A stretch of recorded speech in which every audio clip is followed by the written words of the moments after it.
Hey, what up, though, everybody? It's your man, J-Bay. I'm coming back off another winning week. If you follow me, you know I do a KO of the week, and I'm 3-0. I'm having a great run. Thanks to CLD, a.k.a. Christian Duncan, last week. He was in there sticking and moving. It was looking dicey at first. It looked like I might not get it. And then by the end of the first round, he knocked my man clean the fuck out. And now we at a 3-0 streak. Hopefully we go 4 for 4. Just follow me. As you know, I'm doing the UFC by myself. I've been getting lucky, man. So, not even lucky. It's skill. It's skill. That's why I'm the champ. So, let's get into this week and let's look at some of the picks I got. Let's go. First up, I'm taking an underdog. I got Jeffrey Neal by knockout over Carlos Prates.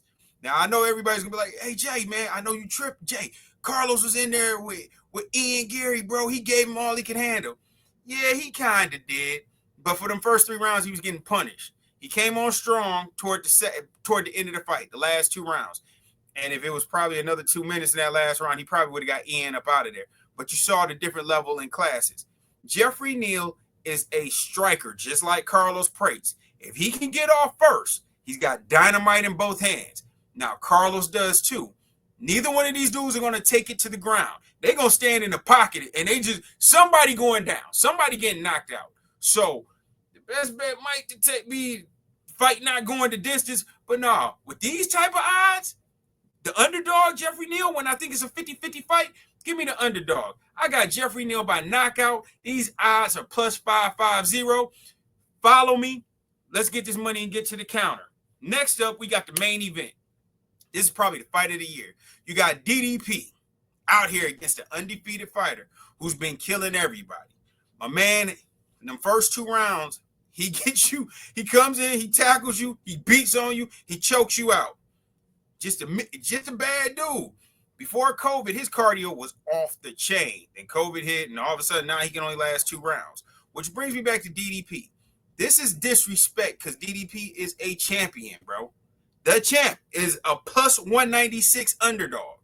He has an impressive resume. He's beaten Izzy. He's beaten Sean Strickland. He broke Sean Strickland's nose. We ain't even seen Sean Strickland since then. Remember, he was all over YouTube talking trash, TikTok, everywhere. He was the man until he got his nose cracked. DDP has crazy cardio. The reason he's getting no respect is because he looks clumsy in the ring. Like, he doesn't look like he should be that good. People bet against him all the time. Shoot, I was betting against him. But every time I bet against him, he wins. So this time, I'm going to ride with him. This is how it's going to play out. All he has to do is survive the first 2 rounds. If he gets past the first 2 rounds, he's going to knock old boy out. If you don't knock him out, if you don't knock him out, he's going to win by decision. Them last 3 rounds, you can't keep up with the cardio of DDP. So give me DDP as an underdog plus 196. Next up, we got Lerone Murphy against Aaron Pico. Aaron Pico is one of these overhyped Bellator fighters. If you've been watching the UFC, when Bellator fighters come over here with a whole lot of hype, they usually get their ass beat or get beat to sleep, bro. It goes bad. I know you guys saw Apache Mix a few weeks ago. He came in here with all that flash and got the shit beat out of him. He got beat up. It was bad. So here we go with Aaron Pico, who has never fought in the UFC. All his wins Bellator. He's got all this hype. He's going against an undefeated ranked fighter in Lerone Murphy. He should be a top. Lerone Murphy is a top 5 fighter, bro. He's ranked number 6, but he's a top 5 fighter. Anytime I can get an undefeated UFC fighter against a guy who's never fought in the UFC, who's undefeated, at plus money, I gotta take him, bro. Nothing else needs to be said about this fight. We're going to Lerone Murphy, bro. Last but not least, we got Michael Page versus Jared, bro. Jared is a big heavyweight, but guess what? Jared's 41 years old. You never know what you're going to get from him when he comes in the ring, bro. He's a heavy hitter. He's kind of slow. And in the UFC, once you turn about 40, that chin starts to go. Michael Page, a.k.a. Michael Venom Page, a.k.a. MVP, is probably the quickest fighter in the UFC. His hands, quick. I'm talking about before you even know you got hit 3 times. The only thing that sucks about Michael is he like the showboat. He liable to hit you with a three-piece combination and turn to the crowd and bow or start dancing, start roboting and stuff like that. He gets too cocky. If he didn't get cocky half the time out there, he'd probably have more finishes. And the finish is like a knockout and everything. He likes to play with his food. That's the only danger here. But if we're looking skill for skill, he's much faster than Jared. He's taller. He's longer. He should be able to stay on the outside and pick this dude all the way apart. If he does not get cocky and do anything stupid, this should be an easy win for him. So give me Michael Page. I'm not taking it by knockout because, again, he likes to play with his food, but it should be an easy win. So now let's get to what y'all all been waiting for. Let's see if I could go 4 for 4 with my KO of the week. I got Kai Asakura against Tim Elliott. I'm taking him by KO or submission. And I know you're like, why? First of all, Kai is an up-and-coming prospect. He had a bad outing. He lost his last fight. When you want to Danish guys, they like to feed you free food because they got to build the hype. They got to build the aura around you. They got to build you up. So they giving him a guy in Tim Elliott who hasn't fought in almost 2 years. His last fight was like December, I want to say 2003. But do you know where he's been these last 2 years? Took some time off, went to get married.